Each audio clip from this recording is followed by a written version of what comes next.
dans une conférence tenue le jeudi 31 mars 2022 dans un espace sportif dans la commune de Treichville, Arthur Kwasi Bella a expliqué l'histoire du Muay Thai en Côte d'Ivoire. Selon le président de la Fédération ivoirienne de Muay Thai et discipline assimilée, FINDA, et ses membres ont voulu éclairer la lanterne de la population sur la situation de cette discipline en Côte d'Ivoire. Arthur Kwasi Bella a révélé être celui qui a introduit ce sport d'origine thaïlandaise en Côte d'Ivoire. Et ce, depuis 1990.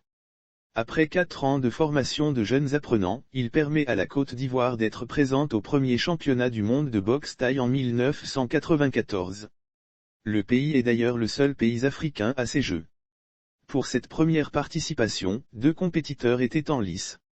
Et en 1997, la Côte d'Ivoire part avec un seul combattant.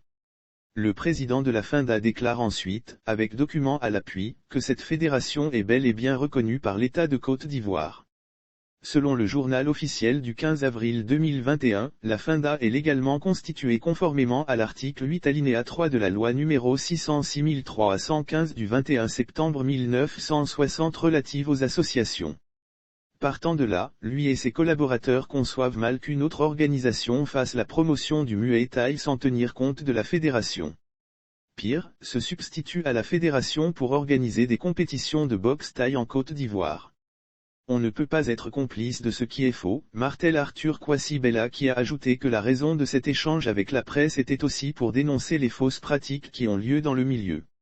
La WBC n'a aucune valeur en effet, le championnat de la WBC n'est pas reconnu par la fédération car pour le président, il ne repose pas sur des bases légales. En plus, cette compétition n'est également pas reconnue par l'International Federation of Muay Thai Association, IFMA, basée en Thaïlande qui est l'instance suprême. Il poursuit pour dire que, la boxe thaï, ce n'est pas le désordre. Néanmoins, il se réserve d'attaquer les dissidents en justice.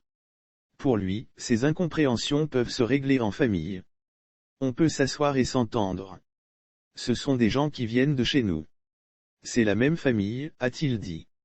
Lire aussi Muay Thai, la Côte d'Ivoire championne du monde en 30 secondes. Il faut noter que plusieurs combattants ont rejoint la WBC pour compétir.